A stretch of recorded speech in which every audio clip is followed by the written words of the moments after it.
বড় একটা চিন্তার থেকে মুক্তি পেলাম। তো কেন বললাম এই কথাটা এটাও বলবো। আগে পরিচয় পর্বটাকে সেরে নিই তোমাদের সাথে। রাধে রাধে বন্ধুরা, তোমরা সবাই কেমন আছো? আশা করছি সকলে ভালো আছো, আমিও ভালো আছি। আমি সোনালির একটা ব্লগে অনেক অনেক স্বাগত। আমি বলছি যোরহাট আসাম থেকে। সবাই আমাকে জিজ্ঞাসা করে বোন তুমি কোথা থেকে বলছো? তো আমি আসাম যোরহাট থেকে বলছি, যোরহাট আসাম থেকে বলছি, সরি। তো চলো, আজকে আমার পুজোর আগে আমার ঘরটাকে আজকে আবার বেডরুমটাকে ক্লিনিং করে নিলাম। তাছাড়া রান্নাঘরটাও ক্লিনিং করে নিয়েছি আমি, তো ওটাও তোমাদের সাথে শেয়ার করব। তো আজকে যেভাবে আমি 1 ঘন্টার মধ্যে, আগে তো প্রতিদিন ঘরটা পরিষ্কার করে নিই, তোমাদের সাথে আমি শেয়ার করি।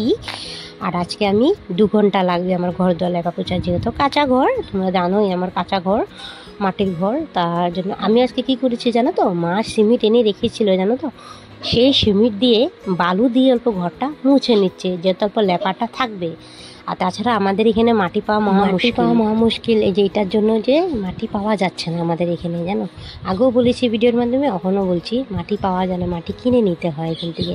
আর একটা ব্যাগ যদি কিনে নিই, ছোটো একটা ব্যাগ, ওটা 100 টাকা 50 টাকা নিয়ে নেয়। তার জন্য আমি সিমেন্ট দিয়ে সবচেয়ে লেপার চেষ্টা করি। দেখবো তো আমার ঘরটা কালো কেন কালো জানো, সবসময় লেপা পোছা করতে পারি না, কেন এখানে মাটি পাওয়া যায় না। আর আমাদের গ্রাম সাইডের দিকে, আমাদের ঘর মানে বাপের বাড়ির দিকে মাটির কোনো দাম নেই, মাটি অ্যাভেলেবেল, মাটি তুমি নিয়ে যাও পারলে এরকম। আর এখানে তো ফুল কিনেও মানে পূজা দিতে হয়, এরকম সমস্যা জানো যোরহাটের মধ্যে। তাই আমাদের এখানে তো অ্যাভেলেবেল ফুল, কি বলবো, জায়গা বুঝে আরও জিনিসের দাম জিনিস বেড়ে যায় আর কি বলবো। আরও থাক, তাছাড়া আর তো উপায় নেই। পুজোর মধ্যে তো ঘর দোয়া যদি পরিষ্কার করে না রাখি ভালো তো লাগে না জানো।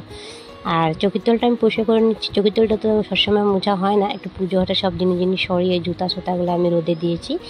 রোদে দেওয়ার পরে জায়গাটা মানে খালি হয়েছে, আমি না জায়গাটা মানে মুছে দিয়ে একটু সরিয়ে দিয়েছি। এখানে ডামটা, সিমেন্টের ডামটা রাখি, তো তার জন্য একটা সরিয়ে একটু লেপা পোছা করে দিয়েছি। আর হ্যাঁ বন্ধুরা, আমাকে এক দিদিভাই বলছে, অনেকেই বলছে, আগে বলতো এখন বলতো না, বাট আমি আজকে বলছি কথাটা। কেন বলছি দেখো, একজনের দিদিভাই বলছে, আমি নাম বলবো না এখানের মধ্যে, কে নাম্বার দিয়ে বলে ভিডিও দেখবে না। দেখো দিদিভাই, একটা কথা বলবো, তোমার ভিডিওর কতটুকু লেন, 8 মিনিটের, 10 মিনিটের, 15 মিনিটের, 17 মিনিটের, এত লম্বা ভিডিও কিন্তু কেউ দেখে না, এটা মনে রাখবে। হ্যাঁ, আর তোমরা অত ভিডিও ছাড়ো, লম্বা 17 মিনিটের ভিডিও, আর অনেকে বিশ্বাস করে না, জানি না কেউ বিশ্বাস করে কিনা। আমি যার ভিডিও দেখবো পুরা ভিডিও দেখবো, লাগলে 3 জনের ভিডিও দেখবো, লাগলে কাউকে সাপোর্ট করবো না, আমি 3 জনের দেখবো, পুরো দেখবো, যাতে আমি ওর কিছু একটা উপকার হয়, এভাবে আমি ভিডিও দেখি, জানো তো। তোমরা একটু বিশ্বাস করো বা না করো, আর ভগবানের কাছে তো মানে আমি লুকাতে পারবো না, ভগবানের কাছে ভগবান সব দেখতেই আছে, কার ভালো কোনটা কে করছে আর কে করে নেয়। আর একটা কথা কি, নম্বরটা দেখলে ওটা মানে ওয়াচ টাইমটা তোমার কমপ্লিট করে দিয়ে গেলাম ওটার জন্য, বুঝতে পারলে দিদিভাই? চাই না। আর আমার যত ফ্যামিলি আছে, মানে ইউটিউব ফ্যামিলিকে বলছি, আমি কি নাম্বার দিয়ে ভিডিওটা দেখেছি কি খারাপ করেছি, তোমাদের মতামত জানাটাও আমি বেশি জরুরি মনে করি। তোমরা একটু জানিও তো, নাম্বার দিয়ে ব্লগ দেখলে কি খারাপ নাকি, মানে তোমার কত লেন্থের ভিডিও, অত লেন্থটা আমি উঠিয়ে দিয়ে যাই, ব্লু কালার হয়ে যায় যখন উঠিয়ে দিই, একটু কমেন্ট সেকশানে তোমরা জানিও। তো যাই হোক, তোমাদের সাথে গল্প করতে করতে অলরেডি আমার ঘর দর মোছা কমপ্লিট হয়ে গেছে।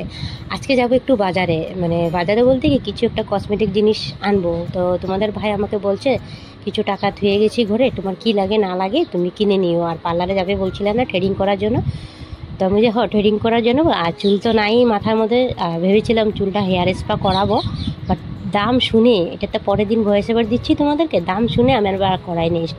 যদি স্ট্রং হেয়ার স্পা করতে যাও, তোমার 700-800 টাকার উপরে পড়ে যাবে। আর 700-800 টাকা ওখানের বাজারের মধ্যে আমি বলতে গেলে আমার জন্য বহুত বড়। কেন বললো এই কথাটা?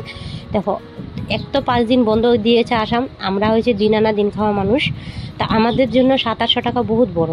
জানি না কার কীরকম। আর পুজোর দিনের মধ্যে বছরে একটা পুজো হয়, বলতে পারে বছরে একটা পুজো হয়, 700-800 টাকা তুমি চোখে দেখছো?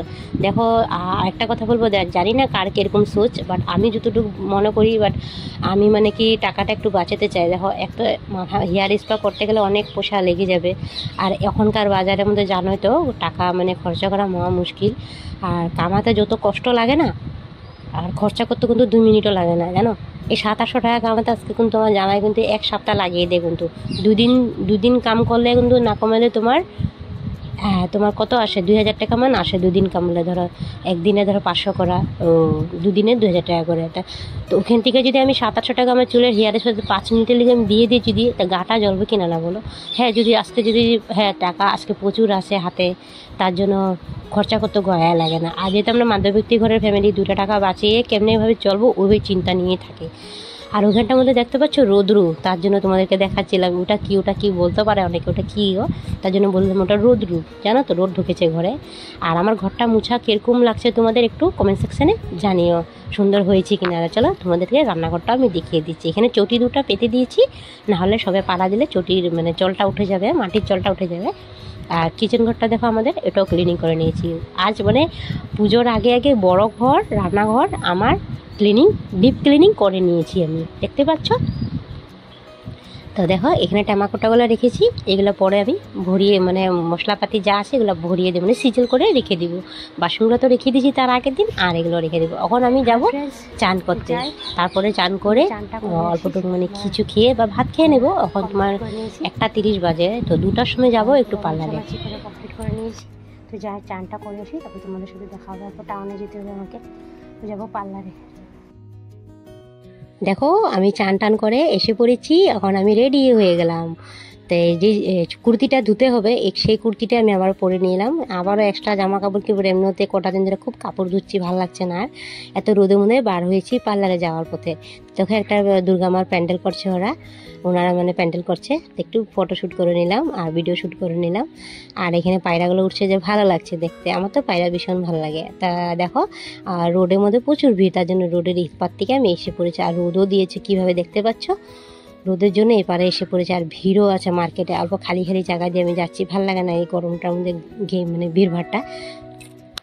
কখন থেকে বকবক করে যাচ্ছে, একটা কথা বলাই হয়নি। যে সমস্ত বন্ধুরা প্রথম থেকে সাথে রয়েছে, পাশে রয়েছে, অসংখ্য ধন্যবাদ তোমাদেরকে। আর ভিডিওটা কে কোথা থেকে দেখছো কমেন্ট সেকশানে জানিও। আর আমার একটা ভিডিওতে লাইক অ্যান্ড কমেন্ট করে তোমরা জানিও, ভিডিওটা একটু অংশ যদি ভালো লেগে থাকে কমেন্ট সেকশানে জানিও। তো দেখো মার্কেট থেকে কি এনেছি, থ্রেডিং করে এসেছিলাম, আবার চুলের লেনটা কাটিয়ে আসলাম। আর দেখো একটু লিপস্টিক আনছি, আর চেরি কালার একটা নেল পালিশ আনছি, আর সিসি ক্রিম আনছি, একটা কানের এনেছি। তো কালকে আবার বাজার যেতে হবে, ওটাও শেয়ার করবো তোমাদের সাথে। কানেরটা ভালো হয়েছে কিনা না কমেন্ট সেকশানে জানিও। আর আমার ভিডিওটাকে কোথা থেকে দেখছো একটু কমেন্ট সেকশানে জানিও। আজকের মধ্যে ভিডিওটা এখানে শেষ করছি, সবাই ভালো থেকো, সুস্থ থেকো।